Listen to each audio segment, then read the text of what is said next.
everybody, again translation of foreign financial statement. In this video we will discuss the application of functional method or current exchange rate method, how we use the method to translate the financial statement. In previous videos we discussed the circumstances of adoption each one of the translation method. We discussed them in details, and we have discussed what are the exchange rate that we use to translate the different items of financial statement.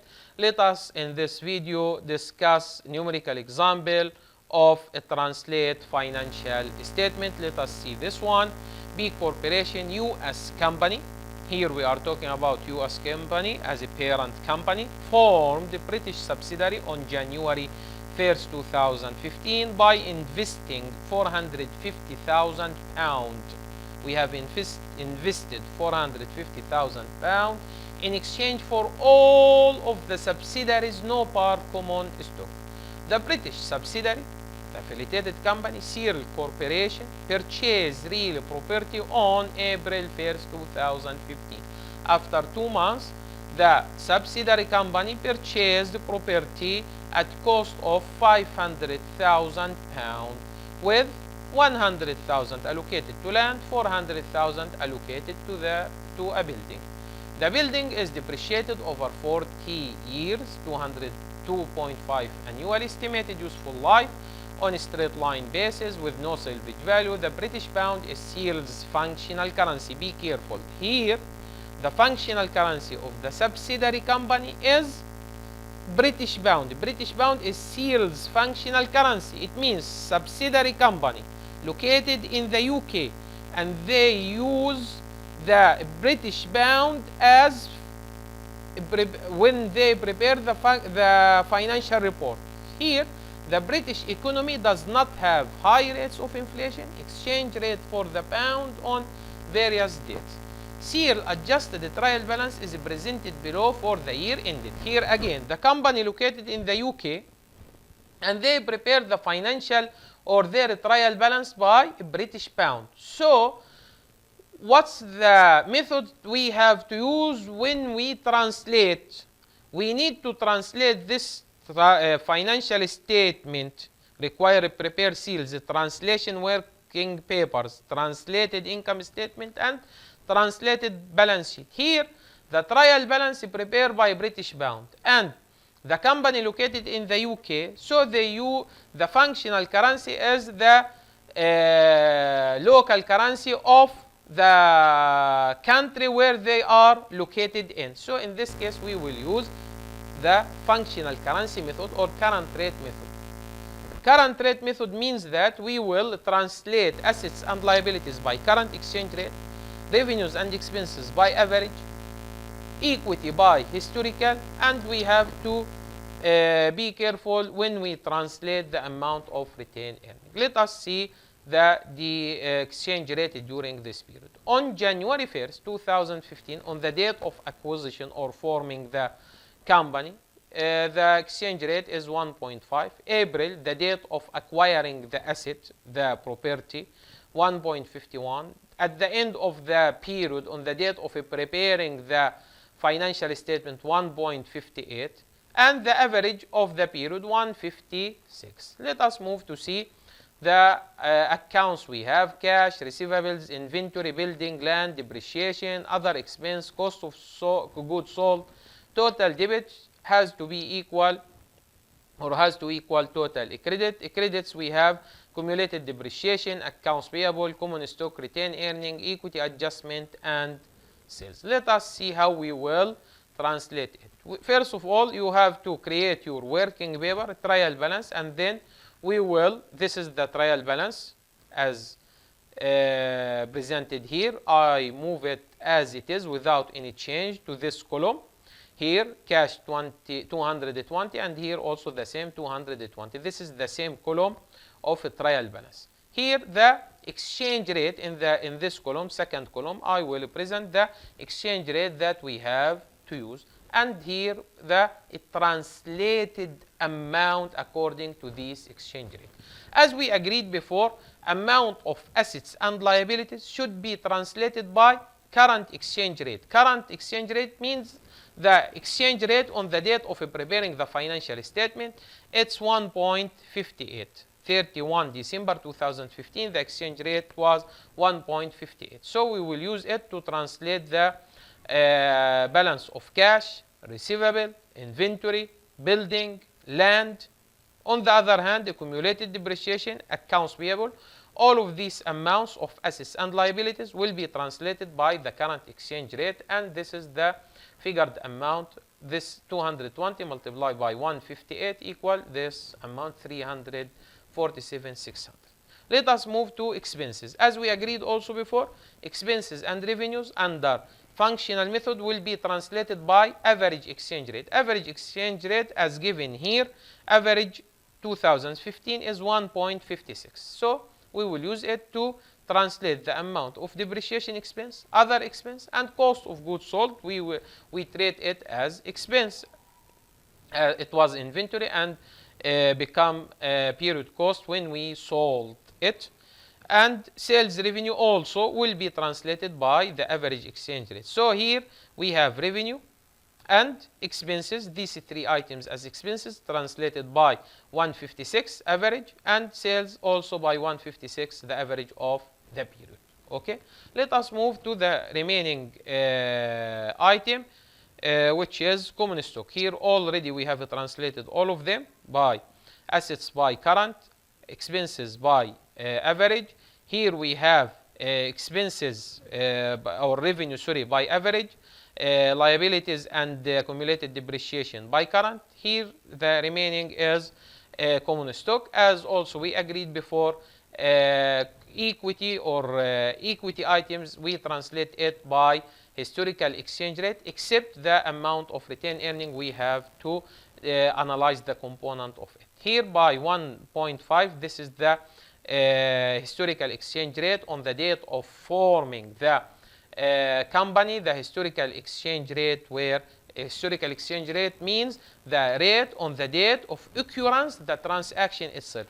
Now, common stock has been recorded on January 1st, 2015. So the historical exchange rate of this balance is 1.5. So we will use it, this exchange rate, to translate the amount of common stock. Here in total, at the end, total debit equal 1,839,480. Total credit 1,798,000. So we have a difference between total debit and total credit. Total debit is greater than the total credits. Total debit is greater than total credit. So we have difference between debit and credit. Where assets is where total debit greater than total credit, it means we have income. This income will be categorized as other comprehensive income, where still we hold the assets and liabilities that cause this difference. So still, where the question, when we will recognize it, when we sell the assets or when we settle the obligations that we owe. So here right now this amount is not realized, so we will categorize it as other comprehensive income. Okay, let us move to prepare the translated income statement. Translated income statement, any income statement includes that income minus cost of goods sold and expenses. The amount of income here, translated amount of income, 936. We will move it to the top of income statement, sales revenue 936, and we have to deduct the amount of expenses.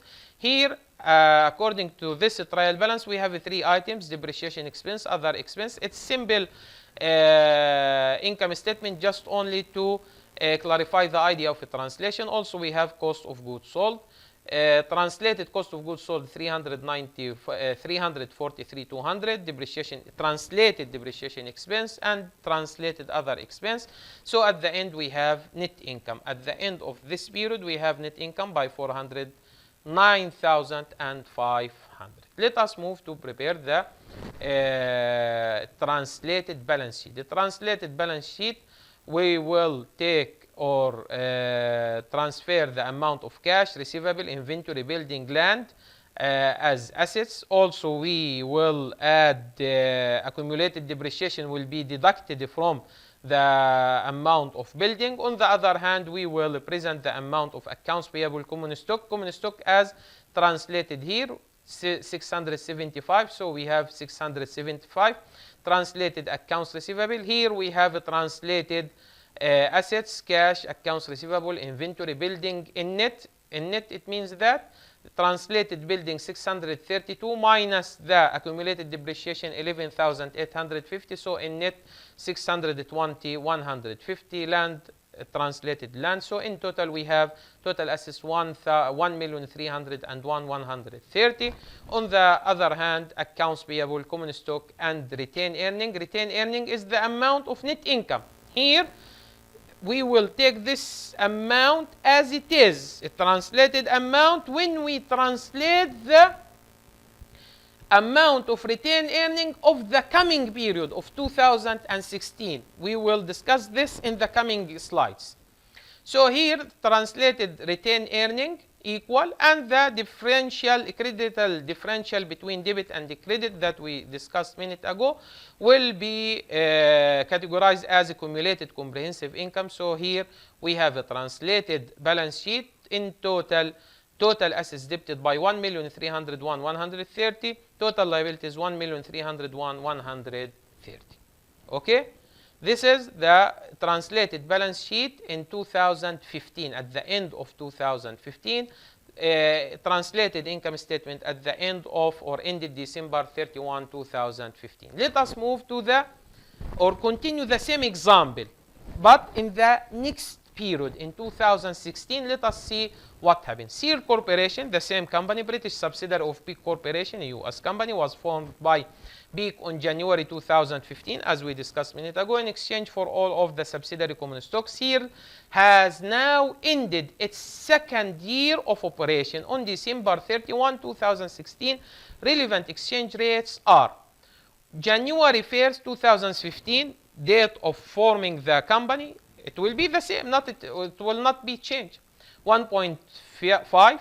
December 31, at the end of this period, 2016, the exchange rate 1.65. Average of 2016, 1.63. Seal adjusted the trial balance is presented below for the calendar year 2016. The amount of equity adjusted carried over from 2015 is a credit balance. This is the amount already we have calculated in a previous example. The differential between debit and the credit equal 41,250. Later on we will discuss how we calculate it. In the previous example we just only figure out the amount from the difference between debit and the credit. In the coming videos I will clarify how we calculate it, or what's the reason of it. Okay? Now here at the end of 2016, the second year of acquiring the affiliated company located in the UK, here we have a trial balance as presented here. Cash, receivables, inventory, building, etc. Total debit 1,501,000. Total credit will be the same. We have accumulated depreciation, accounts payable, etc. Now how we will translate it? I will transform this column into working paper here, paper. It will be the same number. And now, right now, we will analyze what are the appropriate exchange rate that we have to use to translate or to translate this account. Okay, as we agreed before, the assets and liabilities will be translated by the current exchange rate on the date of preparing the financial statement. It's 1.65. So assets in total, cash, receivable, inventory, building, land, etc. by 165. In total, we figure out this amount. Also, we have to translate accumulated depreciation and accounts payable as liability by also current exchange rate. Expenses by average exchange rate. Average is given in 2016 163. So expenses, depreciation, other expense, cost of goods sold will be translated by 1.63 and the translated amount as shown here. On the other hand, common stock will be translated by the historical exchange rate. As I discussed, historical exchange rate, it means the exchange rate on the date of occurrence of the transaction itself.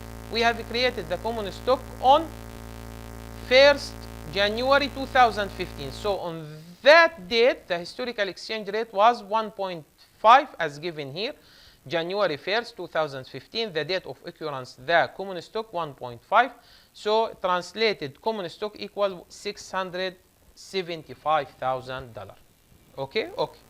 Now, what's the amount of retained earning? You have to come over the, or you have to carry it over from 2015. Here, the balance of retained earning, it translated balance of retained earning 409,500. You have to move over this amount as it is. We don't translate it because already it's translated from previous period. So retained earning here equal 409,500. Also, we have to come over with the accumulated comprehensive income from, it's already given in this example, 41,250 as we calculated here in 2015. It will be the same. So amount of retained earning translated from previous period and the amount of accumulated comprehensive income equal 41,250. In total, credit side right now equal 2,414,000. Also in this period, total debit is greater than total credit. So the remaining amount, credit differential equal 51,740. Also we have difference. This difference we will categorize it as other comprehensive income, as total debit is greater than total credit. Otherwise, where total debit is less than total credit, in this case it means we have loss. Okay, let us move to see how we will prepare sales. Translated sales, we will take it from here, 1,004,487 as it is already translated, minus expenses, translated expenses, cost of goods sold, depreciation, other expenses. So net income equal 1,004,000 minus total expenses equal 151,997. What's the amount of retained earning? Here how we will calculate it. Translated income from current period plus translated retained earning from previous period equal retained earning at the end of the period. Be careful, we cannot translate it by using the exchange rate because the income here we translate it by different exchange rate, by average exchange rate of current period, and the retained earning of a previous period translated by the average exchange rate of previous period. Let us move to see how we will prepare the balance sheet at the end of this period. We will prepare it, debit total assets and total liabilities and equity, cash, accounts receivable, inventory, building, land, etc. in total equal, accounts payable, common stock already translated by historical exchange rate, and retained earning as we calculated here in previous slide. Also, you have to add the amount of accumulated comprehensive income, and the comprehensive income has two sources, the comprehensive income of a previous period plus the comprehensive income of current period, in total equal 92,990. In this case, total assets equal total liabilities and equity. By this point, we have discussed how we translate financial statement using current exchange rate method or functional method. In the coming video, we will move to discuss how we translate financial statement by temporal method. See you